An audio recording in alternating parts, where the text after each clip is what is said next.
Okay, so welcome you all again. So let's start with today's topic, that is on joints. Okay, so the contents of my presentation are, that is first thing that we are going to see, that is structural and functional classification of joints. And next is that once we study the classification, we are going to study on the types of joint movement and its articulation. Okay, so first, types of joints. So first classification that we are going to study, it is structural classification. So structural classification, when we say there when we say classification of joints, it is of two types, that is structure and the function. So structural classification means what is the structure of that particular joint.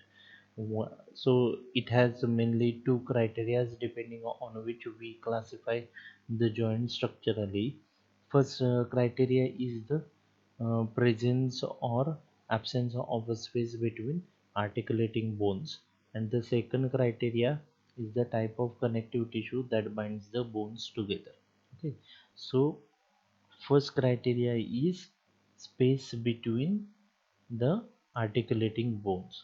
Okay, if there is a space between two bones, or there is no space between two articulating bones. Okay, so second criteria is connective tissue that binds the articulating bone. Okay, what type of connective tissue? It forms the covering of those articulating bones. How these, which type of connective tissue holds the bones together? Okay, so in structural classification, first class is the fibrous joint. Okay, so depending on these two criteria, we are going to describe these type of joints. That are, there are three subtypes of the subtypes in structural classification, that is fibrous joint, cartilaginous joint, and the synovial joint. So the fibrous joint, there is no synovial cavity. Okay, so there is no synovial cavity between two articulating bones, and the bones are held together by dense irregular connective tissue that is rich in collagen fibers. Okay, so depending on two criteria, we are describing the structure of fibrous joint. That is, there is no cavity in between articulating bones, and the two articulating bones are held together with dense irregular connective tissue. Okay, so second type of a joint as per structural classification is cartilaginous joint. Okay, so again, on the similar lines of the fibrous joint, there is no synovial cavity present. Okay, between two adjacent bones or articulating bones, and instead of dense irregular connective tissue as in case of fibrous joint, the in cartilaginous joint, as the name suggests, the connective tissue that holds the two articulating bones together, it is a cartilage. Okay, so we have already studied what is cartilage, what are the different types of cartilage. So let's not go into those details. Okay, then third type as per structural classification is synovial or synovial joint. Okay, so as the name suggests, this this type of joint has the synovial cavity. That means there is a gap between two articulating bones, and these bones, articulating bones, they are united by dense irregular connective tissue of articular capsule, and often by accessory ligaments.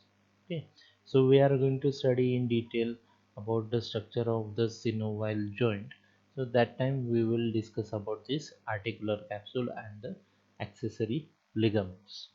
Okay, so next type of classification of the joints is the functional classification. Okay, so the joints are classified depending on the function they play. Okay, so this functional classification, it relates to degree of movement they permit. So you should understand it very clearly. So when we are talking about joints, they are basically consist of the bones. It is always between the two or more bones, and basically the joint, it allows the movement of the bones.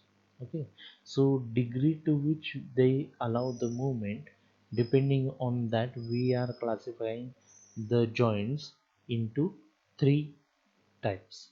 That is, first one is synarthrosis, second one is amphiarthrosis, and third one is diarthrosis.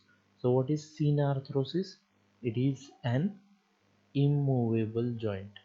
That is, it doesn't allow, even though it is joining the two or more bones together, there is no movement allowed by this type of joint. Okay, so amphi, it is like on both sides. The word amphi or the prefix amphi means it is on the both sides. Okay, so it allows slight movement. Okay, so it is slightly movable joint. So it is not completely immovable, it is not completely movable, it is in between two. That is, slight movement is allowed by this type of joint. Then third type of joint as per a functional classification is diarthrosis. So diarthrosis, it is completely opposite of the synarthrosis, as it allows free movement of the joint. Okay, so it is a freely movable joint. Okay, so we are going to see the examples of certain joints, and then you should tell me what type of joint it is. Okay, so next is connective tissues which are associated with the joints. So there are three, that is cartilage, ligaments, and the tendons. We have already seen what is cartilage and what is tendons. Only new thing over here, it is ligaments. Okay, so the cartilage is, it forms cushion between the bones in order to stop them rubbing. Okay, so to avoid friction or to minimize friction in between two articulating bones, the cartilage is present, so it acts as cushion. Okay, second type of connective tissue, it is ligaments. So ligaments are like very strong string that holds the bone together. Okay, so it is like a very strong string that holds the bones together. Okay, then third type of connective tissue is tendons. So what are tendons? We have already seen. The tendons are basically made up of epimysium, perimysium, and the endomysium. Okay, so these epimysium, perimysium, and endomysium, when they continue along the length of the skeletal muscle, they form a rope like structure which is called as tendon. So what tendon does is that they attach muscles to the bones, or to, in some cases, to other muscles. Okay, so we will see first type, that is fibrous joint as per the structural classification. So in fibrous joint, again there are three subtypes. That is, first one is sutures, second one is syndesmosis, and third one is interosseous membrane. Okay, so sutures or synostosis, both are the alternative names for the same thing. Okay, so sutures, if you can see, they are present in the skull. Okay, so this part, it is nothing but the suture. And as you can see, the bones of the skull, as they are not movable, there is no slight movement or complete movement is unavailable in the bones of the skull. That's why we can categorize these sutures as synarthrosis. Okay, so completely immovable type of joint it is, the sutures. So they are found between the bones of the skull. So in case of fetal skull, fetal means the it is not newborn, it is developing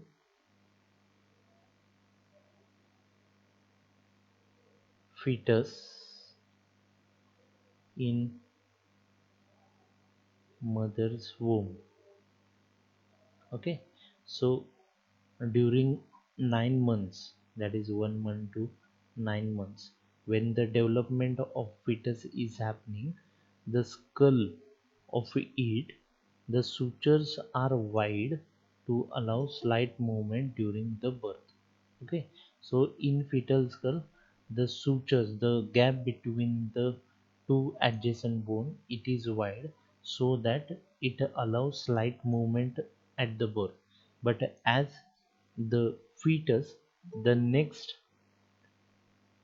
life stage of fetus is the infant. Okay, so infant is 0 to 1 month.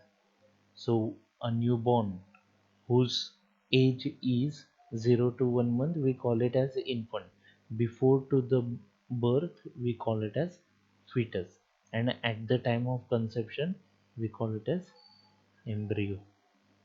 Okay, so fetus, in case of fetus, the gaps between the sutures between the two adjacent bones of the skull, they allow slight movement.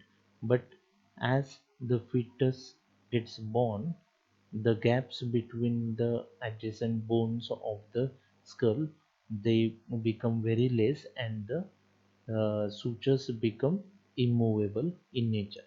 Okay, so after the development gets complete, they become rigid in nature, that is synarthrodial.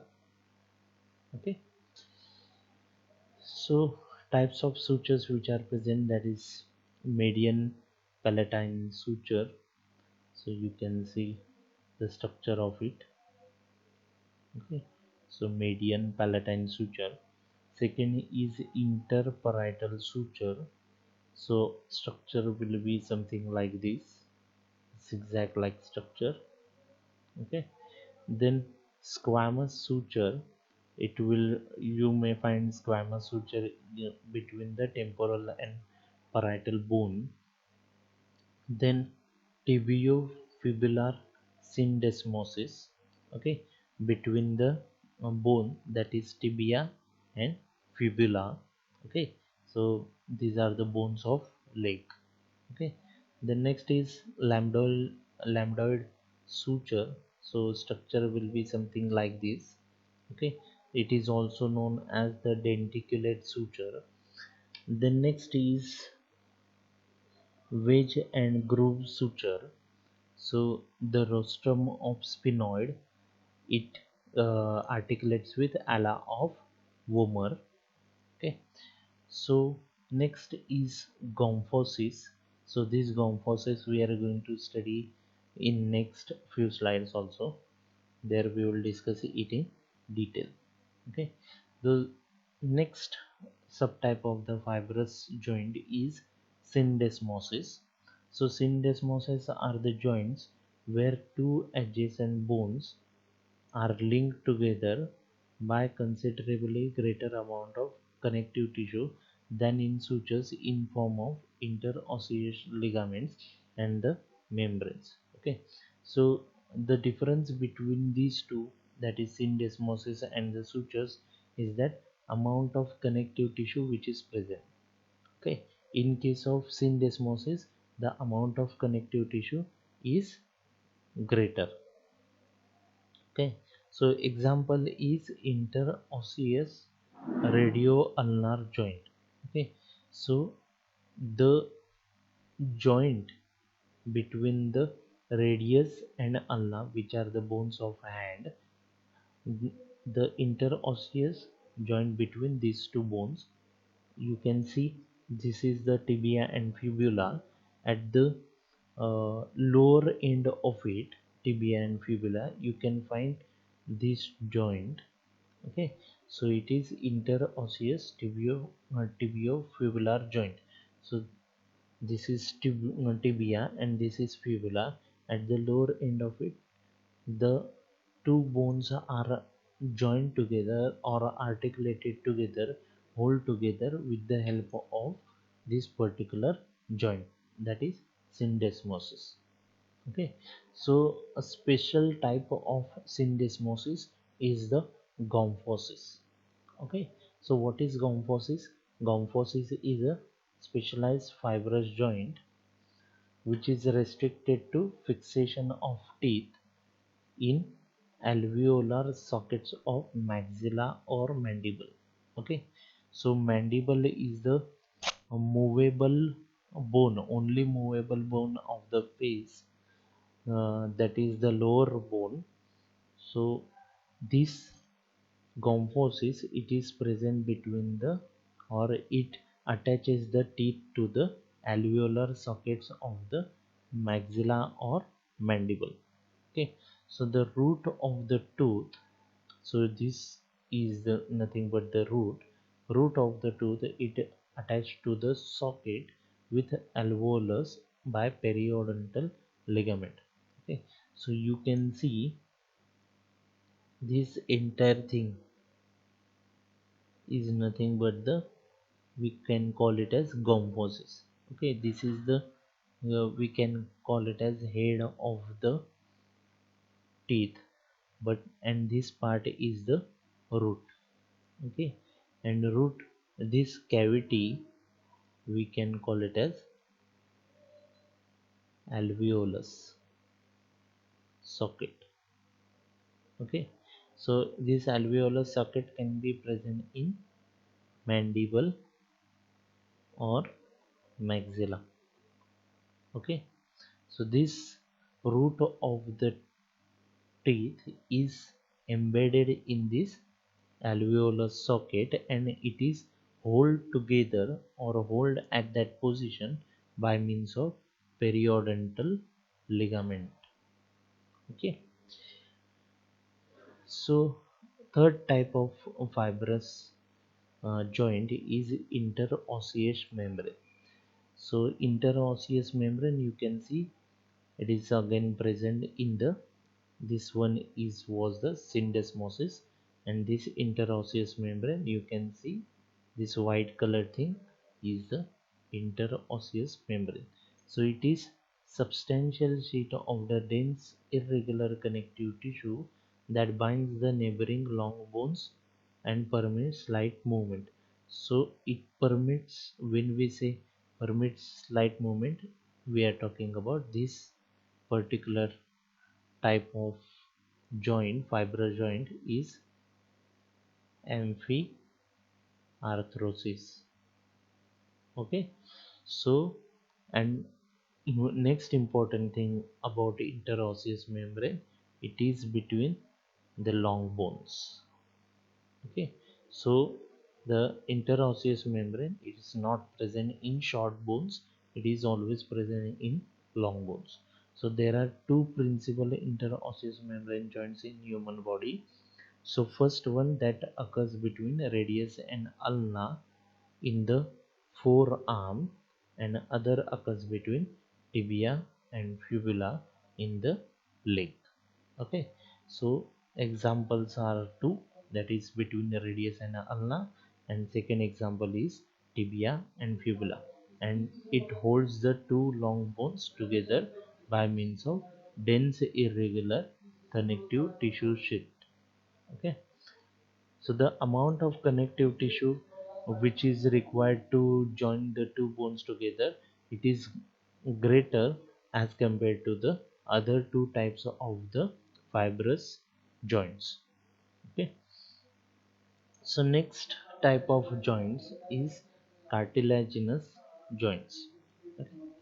So like fibrous joint, cartilaginous joint lacks synovial cavity. So this is common part between the fibrous joint and the cartilaginous joint. But the thing is that instead of the other connective tissue, this particular cartilaginous joint, they are articulated or they are held together with the with means of cartilage. Okay, so they allow little or no movement. Okay, so you should understand this very clearly. If synovial cavity is absent, then there is little to no movement. Okay, so it means that the both, that is fibrous joints and the cartilaginous joint, they will either be of type that is synarthrosis or amphiarthrosis.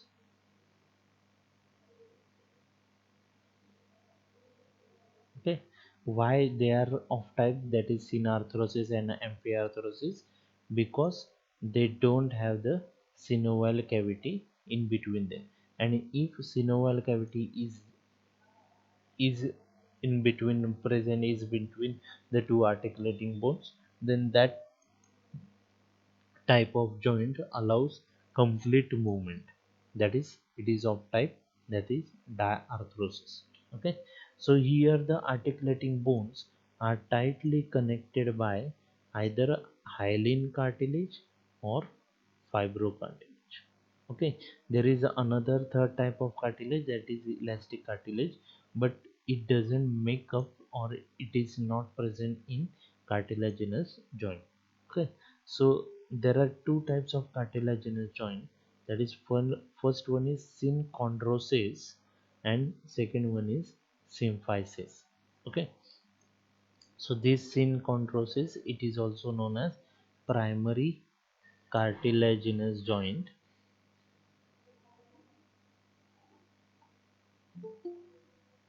and this symphysis, it is also known as secondary cartilaginous joint. Okay, okay, so let's see about synchondrosis. So synchondrosis, the bones forming joints are connected by plate of hyaline cartilage. So what you have to remember, the type of cartilage that makes up this joint, it is hyaline cartilage. So we have studied the hyaline cartilage, it is weakest type of cartilage among the three, that is hyaline, fibro and elastic. Okay, but as in case of the cartilaginous joint, only two types of cartilage are present, that is hyaline and the fibro. So the this synchondrosis, it is made up of hyaline cartilage. So these joints are immovable, so that is synarthrosis, and mostly temporary in nature. Okay, so this cartilage may ossify with age. Ossification means they may get converted into bone. Okay, so next is examples of this uh, synchondrosis are, the examples in humans are the joint between first rib and the manubrium of the sternum. Okay, so this, if you know, there are 12 ribs in the rib cage. The first rib and this part of the central piece is the called as manubrium, the sternum. Okay, manubrio sternum bone. Okay, so the joint between the first rib and the manubrium, it is of type that is synchondrosis. Okay, and the joint between the epiphysis and the diaphysis of the growing long bone. Okay, so the synchondrosis, you can see the epiphysis and diaphysis. So this one will be the diaphysis, this one will be the epiphysis. Okay, so in between these two, one second, in between these two, that is epiphysis and diaphysis, there is presence of epiphyseal plate, which is nothing but made up of hyaline cartilage, and thus is the example of synchondrosis. So as the growth of the long bone stops, this epiphyseal plate, it get ossified, ossification happens. Okay, so ossification means it becomes the bone. Okay, so next is symphysis, second type of cartilaginous joint, it is called as symphysis. So in this type of joints, articulating surfaces of the bone forming the joints are covered by thin plates of hyaline cartilage, which are connected by a disc of fibrocartilage. Okay, so these surfaces, you can see these surfaces of the articulating bone, they are consist of, or they are made up of hyaline cartilage. Okay, and these two bones, they are connected to each other by means of fibrocartilage. Okay, so the examples of these symphysis are pubic symphysis or symphysis pubis. Okay, so it is present uh, uh, at the lower end of the two pectoral girdles.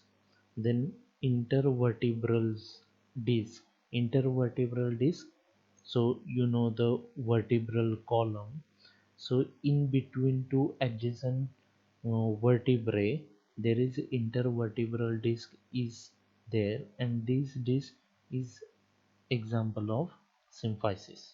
Okay, then manubriosternal joint. Manubriosternal means what? This is sternum bone, this is manubrium. So in between manubrium and the sternum, whatever joint is present, it is example of symphysis. Okay, and the fourth example is symphysis menti. Okay, so next type of joint is synovial joint. Okay, so as the name suggests, this synovial joint consists of a cavity which we call it as synovial cavity, and the articular ends of the bones forming the joint are enclosed in a fibrous capsule. Okay, so these are the articulating ends of the bones, and they are enclosed into the fibrous capsule.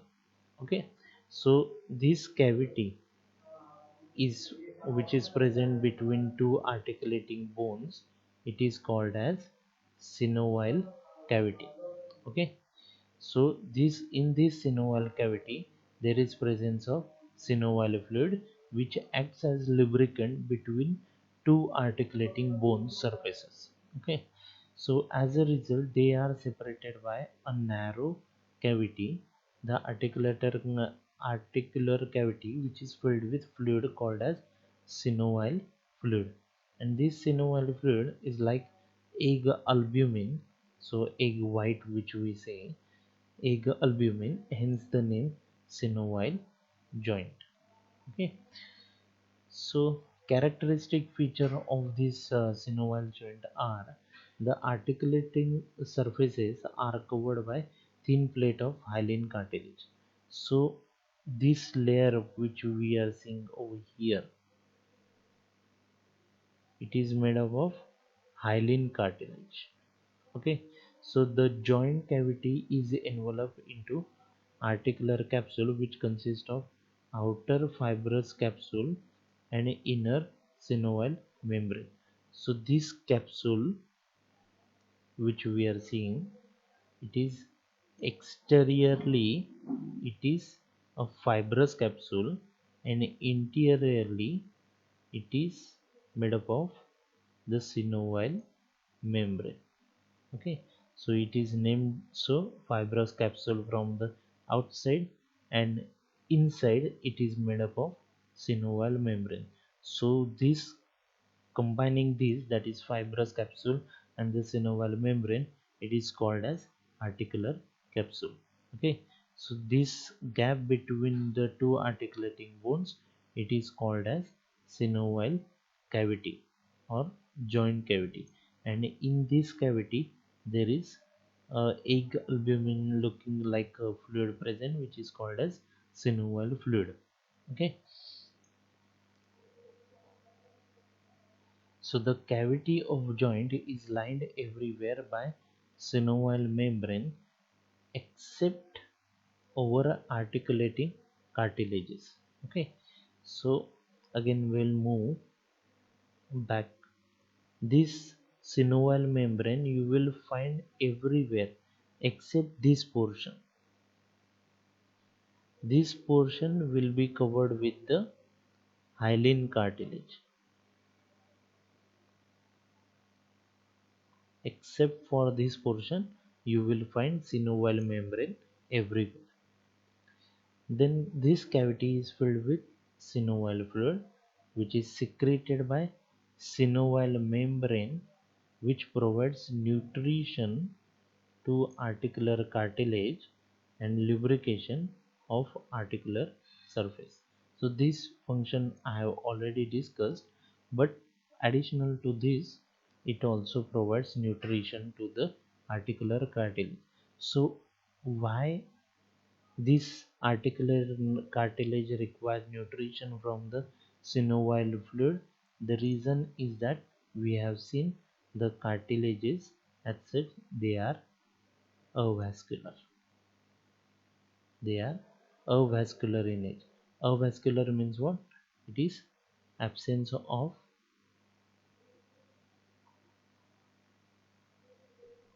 blood vessels. Okay, so if there is absence of blood vessel to the cartilage, there won't be any oxygen or the nutrition supply to the cartilage. So from in order to live, cartilage will need some kind of nutrition, and this nutrition is gained from the synovial fluid, which is prepared or which is secreted by the cells of the synovial membrane. Okay, some joint cavity completely or incompletely divided by articular disc or menisci. Okay, so the joint cavity sometimes will be completely or incompletely divided by one particular structure, that is called as articular disc or the articular menisci. Okay, so types of synovial joint, there are seven in number. That is, first one is plain joint, second is hinge joint, third one is pivot joint, fourth one is condyloid joint, fifth one is gliding joint, and sixth one is saddle joint, and last one is ball and socket joint. Okay, so we are going to see the structure of each and every joint, and we are going to consider some examples of it. So plain joint, as the name suggests, the articular surfaces are more or less flat or plain. Okay, so they permit gliding movements in various direction. Okay, so you can see examples of it. So plane joint where it is present.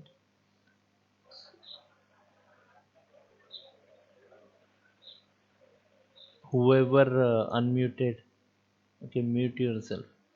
Okay, so examples of plane joint are intercarpal joints, that is in the wrist, then intertarsal, that is the bones of feet, then ankle joints between the articular process of the adjacent vertebrae show presence of plane joint.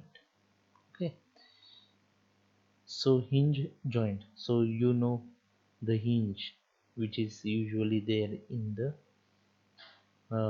doors. So like these hinge joints are present in the bones, so these type of joints are called as hinge joints. So you can see examples of hinge joints. So these joints allow extensive flexion and extension. We are going to see the type of movements which these joints allow. So that time we will see what is flexion, what is extension. So flexion is basically bending and extension is straightening with only a small amount of rotation. Okay, so the joint is made up of joining of two bones in which have smooth surfaces. They are shaped to move against each other with minimum friction. Strong ligaments stop the bones from sliding off from one side to the other. So these joints, they are hold together at one place by means of the ligaments. Okay, why we require ligaments? It doesn't allow the sideways movement of the bones. Okay, so it holds the bones at one position.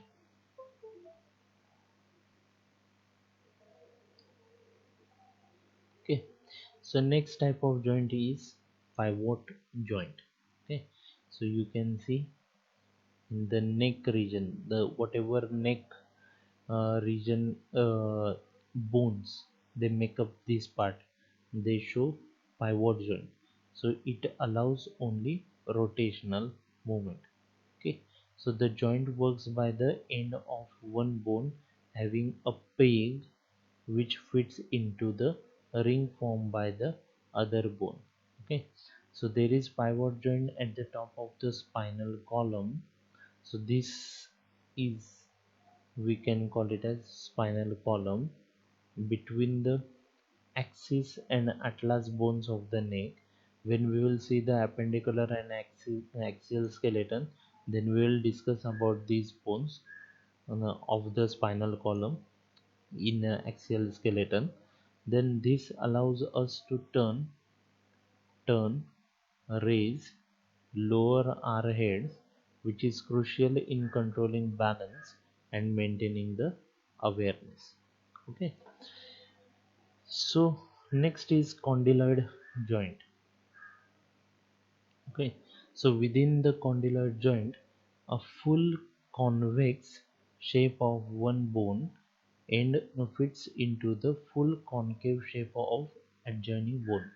So one is convex and other one is, this becomes the convex and this becomes the concave. Okay, so convex end of one bone fits with the concave end of another bone. So it is, remember this con. Okay, so convex and concave.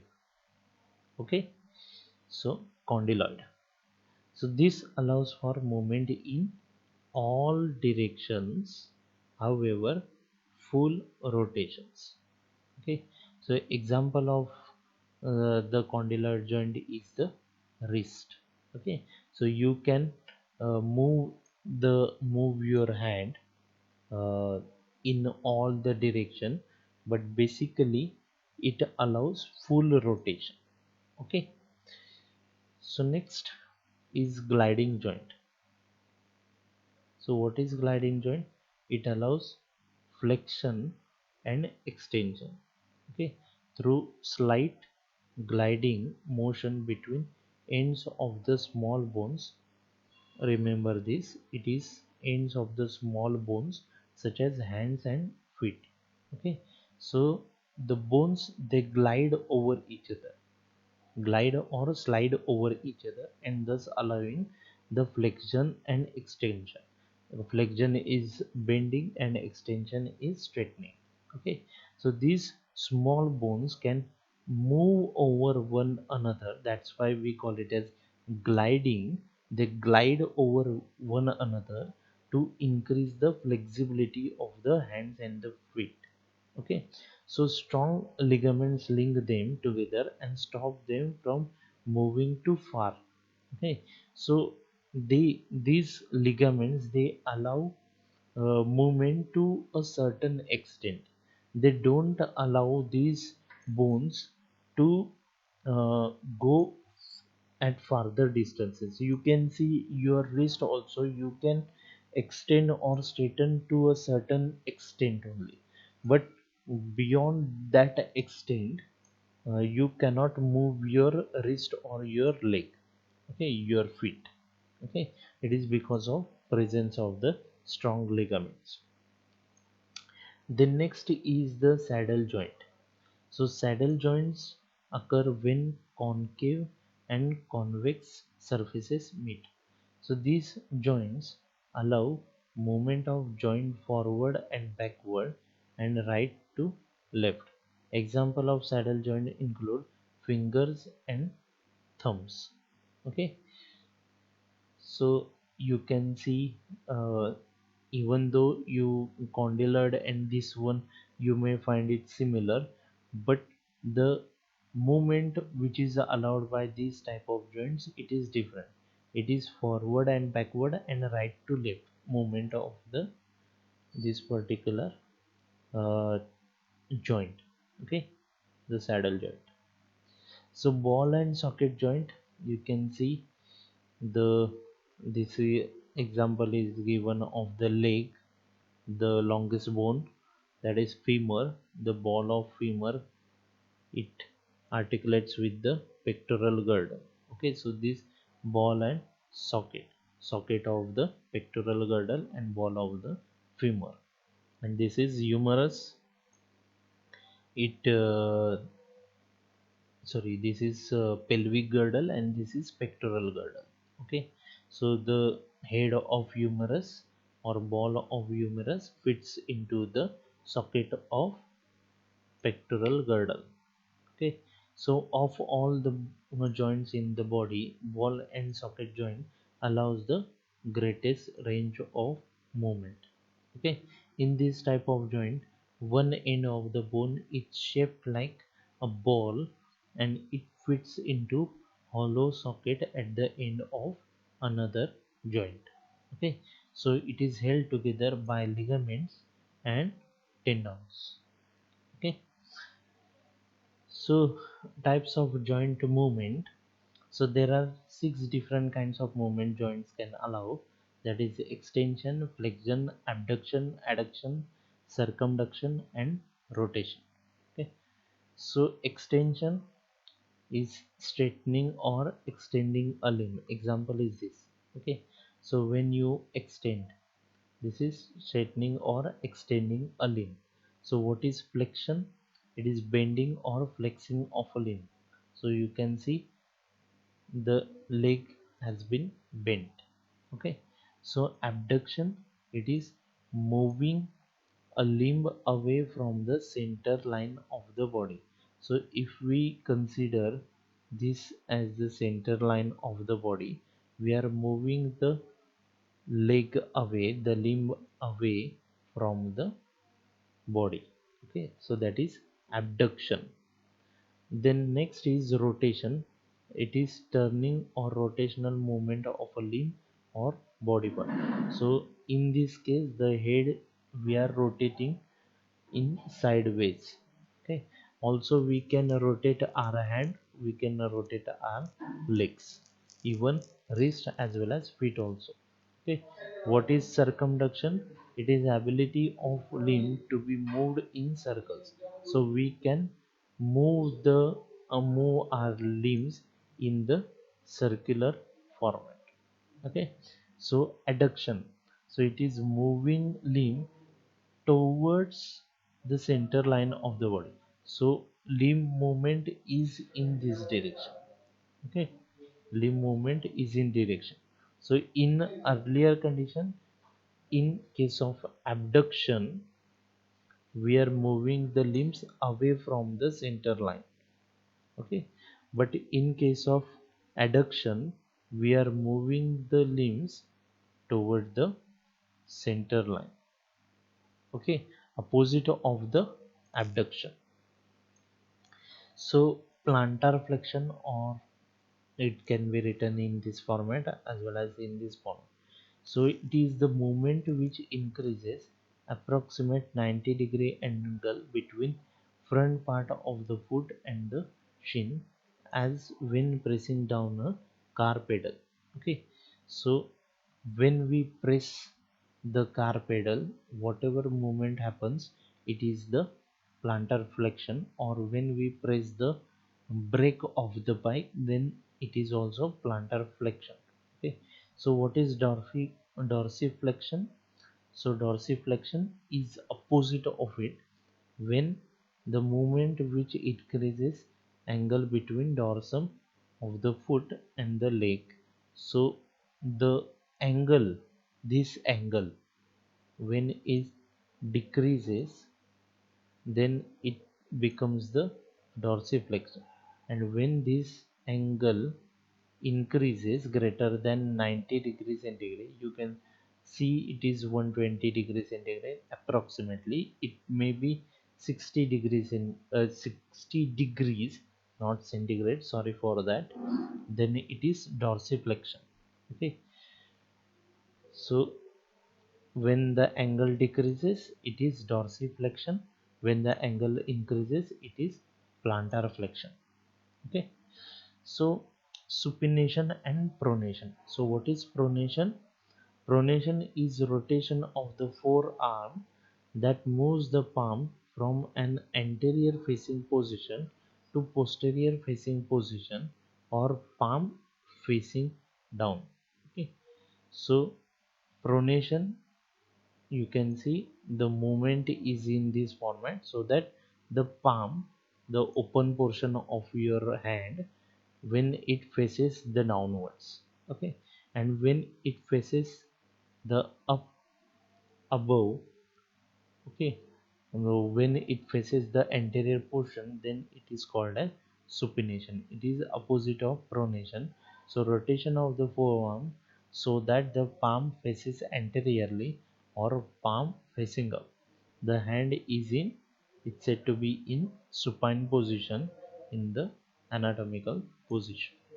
Okay, so hyperextension, it is movement of the wrist. Okay, so when we move the wrist or hand in this direction, if we hold it straight, and when we move it in upward direction, then it is hyperextension. And when we move it downwards, then it is flexion. So flexion is movement to this direction, and hyperextension is movement to this direction. So example is given that hinge joint is used when flexing, that is bending, and extending, that is straightening the leg to kick a football. Okay, so this is example of hinge joint. And with this we have finished the chapter topic, that is joints. Okay.